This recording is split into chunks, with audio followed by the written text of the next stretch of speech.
Welcome back to Work at a Superyacht and to the first of my Yacht Crew Stories videos. This week I'm going to introduce you to a deckhand called Alex. In fact, Alex can introduce himself. Hello guys, hello Matthew. I first met Alex in the comments of one of my videos, and even he had something to say about the way that I talk. Nevertheless, I struck up a conversation, and it wasn't long before I learnt of Alex's enthusiasm and determination to get started with his yachting career.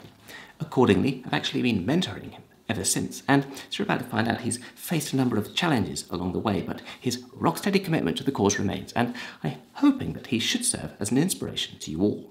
So, without further ado, Let's get started. Where are you from and which passport do you hold? I'm from Russia and have only Russian passport. I'm from Arkhangel city. It's near White Sea. Challenge number 1. Getting to Europe to look for work on a Russian passport in the middle of a pandemic. Not easy, but Alex found a way. How old were you when you decided to start a career in yachting? I started my yacht career when I was 34. Challenge number 2. Looking for junior deckhand positions in your mid-30s. I'm often asked if there's an age limit to start a career in yachting. There isn't, but as with most industries, it only gets harder as you get older. What were you doing before yachting?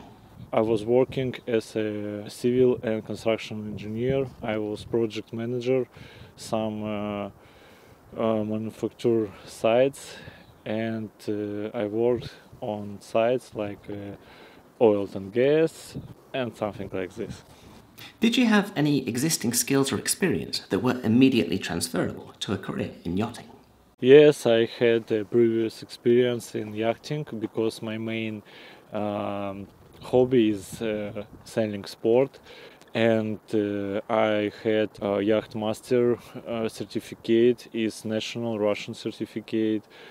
I have boat driving skills, it's similar like powerboat level 2, and I just have a lot of nautical miles in sea and my river, and I know about mooring lines and anchor operation. Challenge number 3. His existing yacht master and powerboat qualifications aren't well recognised outside of Russia, so he's going to have to redo them either with the RYA or IYT if he wants to move forwards, get yacht rating and deck officer qualifications with the MCA. On the plus side, his experience and qualifications do demonstrate that he's a competent sailor and has a genuine interest in the industry. Something that Alex didn't mention is that he's actually a qualified personal trainer, as shown by this beautifully shot piece of footage down at his local gym. Experience in this field is highly desirable amongst many yacht owners, so if you've got personal training qualifications or experience, that's a real boost for a CV. Which courses did you do in preparation for starting your career in yachting? I did a lot of courses for yacht industry because it's necessary like base for start. For example, my STCW basic training I did in my city.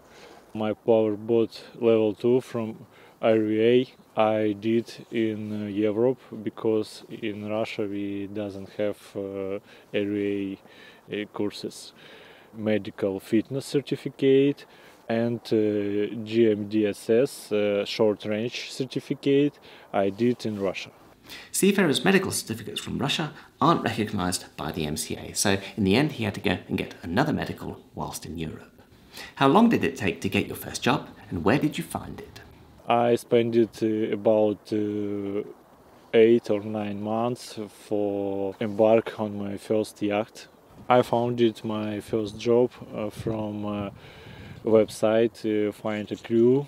I agreed it with yacht owner to meeting in Greece, and I was successful for work. I used crew agency sites, but nobody gave me invitation or application.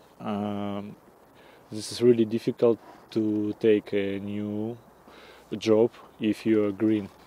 Challenge number 4. Alex needed a Schengen visa to visit Europe, but because of the pandemic, he wasn't actually allowed to go to France, which was his preferred location to look for work. What jobs and experiences have you had since starting your career in yachting? I had a lot of new experience from my first season, and now I know almost everything about deck position and what to do if you deckhand on a Superyacht. Alex spent the summer 2021 season in Greece working for the owner that he met on the Final Crew website. The yacht was a 32-metre Versailles craft with a total of 5 crew members. What are you doing now, and how do you see yourself progressing in the future? I think now I can be even bosun or lead deckhand because my age and my previous knowledge and skills. I have experience how to manage people and logistic knowledge for manage deck. Challenge number 5. English isn't his first language, but I've seen a big improvement in both his written and spoken English over the last year, helped, I guess, by the fact that he spent 3 months with an English-speaking crew, and I always remind him that although it's difficult now, one day he's going to be really glad that he can speak both Russian and English, which is going to make him really employable. Alex's job was only seasonal, so he's now back in Russia studying for his RWA Yachtmaster exam and, where possible, gaining more sea miles sailing on the Black Sea. He plans to return to the Med in summer 2022, where I'm confident that he will finally get that permanent position that he's looking for. What is your number 1 piece of advice for new yacht crew? My first advice for new crew, guys, don't worry about work. You really will take your new position in Superyacht industry, and I'm sure you will take in season 2022. But you need be really motivated, take your power and spend your time for take all base certificate every day, search new work, will find crew agent or something who can help you. This is close circle near yacht industry, and I hope you will take your new job as soon as possible. Exactly, you need to wait, but everything is possible. Don't worry.